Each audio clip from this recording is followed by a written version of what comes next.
Assemblée nationale dafa di pàcc bu am solo ci réew mi bu ngeen seetloo bi ñuy def campagne élection législative yi am na interview bu ñu defoon vers la fin ñu ngi ko defoon Petit Palais ma nekkoon premier ministre à l'époque mais nekk en même temps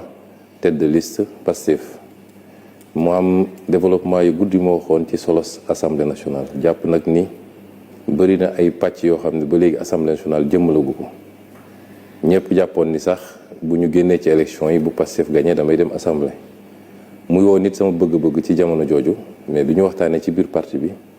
li gars yi jàppoon mooy nañu gungewaat parce que fi ñu nekkoon ci primature am na lu ñu fa téewoon loo xam ne amoon na njëriñ ci réew mi loolu tax ñëw moon immédiatement fii ci assemblée. kon tey dañuy sant yàlla bi ñu doxee ba dellu si fi nga xam ne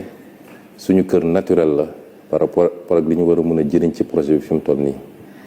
bëri na pàcc yoo xam ne rek développé woon naa ko ne niñ ko waroon taxawee fii ci Sénégal ak rôle assemblée desoon na teewul bi assemblée bi taxawee Pastef am majorité président Malick Ndiaye jiite ko mu am liggéey bu am solo bu mu def fii boo xam ne ñëpp gis nañ ko man nag xaaruma ba ñëw assemblée pour impulser yenn yi bi ñu paree élection yi dama réunir suñu groupe parlementaire bi yëpp ñoom ñu demoon def benn atelier à Saly pour préparer les nouveaux députés ma fekkoon leen foofu ci clôture bi li ma leen waxoon mooy vous êtes des députés du peuple mais vous faites partie d'une mouvance li ñu leen sant mooy fileeg mouvance bi mi ngi teg tànkam ci li nga xam ne loolu la ñu jaayanteeg askan wi ci programme bi votre responsabilité mooy ngeen accompagner ko mais mouvance bi bu génnee ci loolu votre responsabilité mooy ngeen freiner ko donte maay premier ministre ba di président parti bi muy benn ñaareel bi mooy dañu am lu ñu waxanteeg askan wi ci programme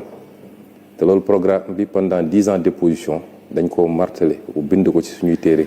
wax ko suñuy émission wax ko suñuy meeting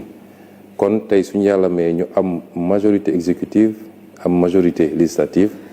bu ñu demee ba exécutif bi traîné ci li mu war a def yéen am ngeen sañ-sañu mën koo suppléer loolu j'étais premier ministre donc ñu installé assemblée bi avec 130 députés de Pastef le président Malick Ndiaye à la tête wax dëgg yàlla mu def liggéey boo xam ne ñëpp gis nañ ko ci fànn yëpp nag boo seetee ni mu moderniser assemblée bi ba tey gis nga saalu plénière yi ni mu mel ak ni ñuy voter vote électronique instauré fi un certain nombre de choses yu amuloon par exemple sur les procédures budgétaires assemblée c'était une zone de non-droit budgétaire c'était le président et le questeur ñooy décaissé nu mu leen neexee ñooy joxe marché yi nu mu leen neexee mu ñëw impulsé fi manuel de procédure créé fii benn direction boo xam ne dafa jagleel boppam presque ci évaluation des politiques publiques ak yeneen yoo xam ne su ma ko doon lim du jeex mu def fi bilan boo xam ne ci 2 ans yi wax naa ko fii keroog bu doon législature yu passé yëpp def nañu le tiers de ce qu'il a fait on aurait eu une assemblée nationale extraordinaire fi ñu toll nii ñu ko ci félicité ak ñi mu ci liggéeyal yëpp bi ñu yegsee nag gis nañ ni ànd ak loolu yëpp am na yenn pàcc ci assemblée yoo xam ne xawoon na des à la traîne mais loolu du sama responsabilité man président assemblée nationale lu jëm ci proposition de loi c'est les groupes parlementaires ou les députés pris individuellement dama di président assemblée mais aussi dama bokk ci groupe parlementaire bi parce que député là avant tout député boobu moo ma jox cëru président assemblée nationale may président parti aussi donc loolu waxtaan naa ci ak suñu parti bu baax a baax ba ñu jàpp ni l'un des parents pauvres jusqu'à présent ci li ñu waroon def ci assemblée mooy en termes de proposition d'initiative de la loi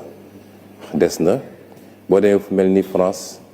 ci l'ensemble des lois yi jaar assemblée nationale aujourd'hui plus de 70% ci député lay jóge c'est l'initiative des parlementaires